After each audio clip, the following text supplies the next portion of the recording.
Hi, Matt Beyer of Matt Beyer Organizing with Decluttering and Organizing Books.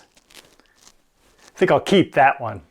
Whether you are downsizing or just find yourself with an overwhelming quantity of books, this video is for you. It's difficult to start reducing books if the only choice is keep or toss. There are various levels of priority with the books we keep and with the books we consider letting go of. Books represent another great example of what I'm always saying. You have to prioritize to organize.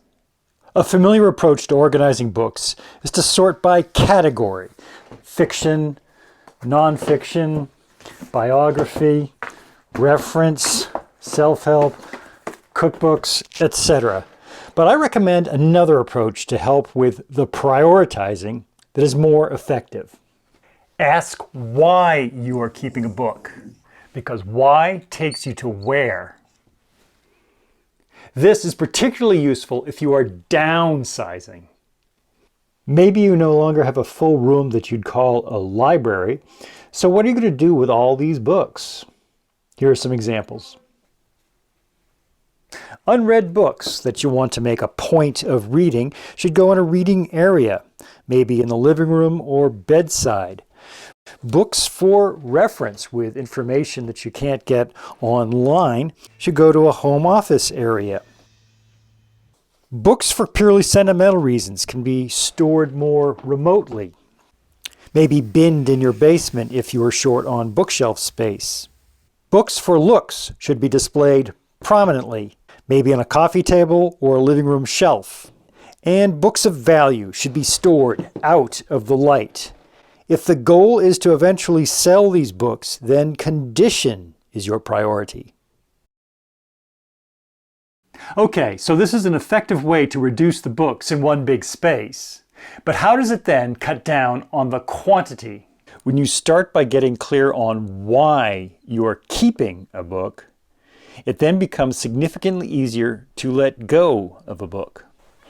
A book may be in good condition, but if you're not going to read it, use it for research, treasure its sentimental value, or anything else, then it becomes much easier to donate or sell.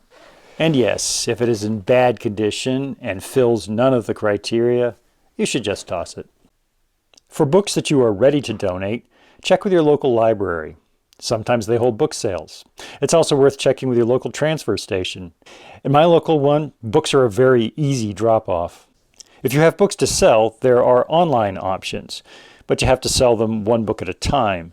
The two biggest options are Amazon and eBay. Amazon has the edge. For further details on this, check out this link. If you're in the Stamford, Connecticut area, I can recommend a great book dealer who can take books with resale value in bulk. His name is David Greif of Griffin Books.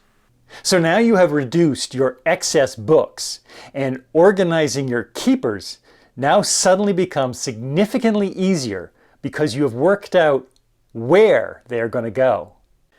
Jerry Seinfeld once did a bit on book collections where he said something to the effect of, having a wall of books is like saying, "Look at all I know." I'm not sure I buy that for most collections, but certainly say in a lawyer's office I take some comfort from seeing a wall of books. I'll share the reasons I keep books just to give you some idea of how unconventional your reasons can be for keeping books. Conventionally, books are made of paper. The ones I read now are mostly digital on Kindle. So most of the paper ones I keep fall in the books for looks category. I keep the books in my library bookshelf to tell a story of my personal history. These books on my home office bookshelf are more recent.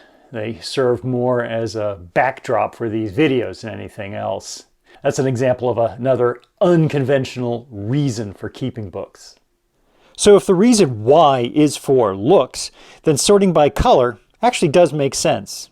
You're probably seeing beautifully curated books all the time in people's backgrounds on Zoom calls these days. Whether your reasons for keeping books are more conventional or unconventional, it pays to clarify the why first. For more easy organizing tips, please subscribe. Thanks for watching. I'll see you around.